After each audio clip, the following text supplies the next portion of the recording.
দুই মামলায় কারাগারে যাওয়ার আগে সবশেষ 2018 সালের ফেব্রুয়ারির শুরুতে রাজনীতির মাঠে দেখা গিয়েছিল বেগম খালেদা জিয়াকে। এরপর পট পরিবর্তন, নানা ঘটনা আর অসুস্থতায় রাজনীতির মাঠ থেকে অনেকটা আড়ালে বিএনপি চেয়ারপারসন। আওয়ামী লীগ সরকারের পতনের পর আগামী ফেব্রুয়ারিতে নির্বাচনের ঘোষণায় আলোচনায় আসছে ভোটে অংশ নেবে কি বিএনপি নেত্রী।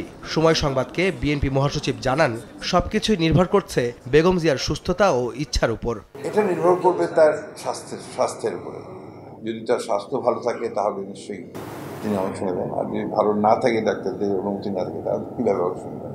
রাজনীতির মাঠে বিএনপি নেত্রীর অনুপস্থিতিতে 2018 সাল থেকেই দলের হাল ধরেন ভারপ্রাপ্ত চেয়ারম্যান তারেক রহমান।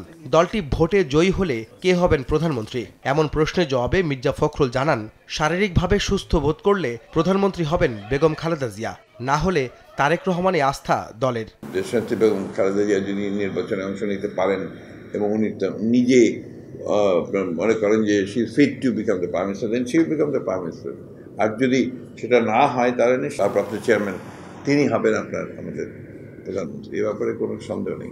রোজকার সাধারণ খাবার এখন হবে অসাধারণ। প্রাণ স্বাদের মশলা, স্বাদ বাড়ায়, ঘ্রাণ ছড়ায়। দলের নির্বাচনী ইশতেহার প্রসঙ্গে বিএনপি মহাসচিব জানান, রাষ্ট্র মেরামতের 31 দফা বাস্তবায়নে হবে তাদের অঙ্গীকার। দেশের ভঙ্গুর অর্থনীতিকে শক্ত অবস্থানে নেওয়াই হবে বিএনপির প্রধান কাজ।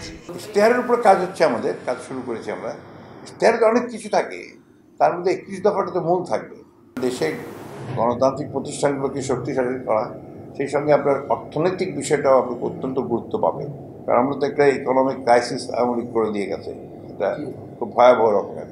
সেই জিনিসগুলো যেন না ঘটে, সেটাকে তার যে আপনার সেফটি, সিকিউরিটি, এই জিনিসগুলোকে আমাদেরকে আমরা অবশ্যই সেটাকে আমরা দেখবো, যেন আপনার আমাদের ইশতেহারের মধ্যে সেটা আমরা চাইব যে অর্থনৈতিক আপনার যে লুটপাট হয়েছে সেটাকে বন্ধ করার রাস্তা থাকবে। তফসিলের আগে বা পরে নয়, কয়েকটি সমস্যা দূর হলে শিগগিরই তারেক রহমান দেশে ফিরবেন বলেও জানান বিএনপি মহাসচিব। খুব দ্রুতই ফিরবেন। আহমেদ সালেহীন, সময় সংবাদ, ঢাকা। কোনো বিষয় নেই।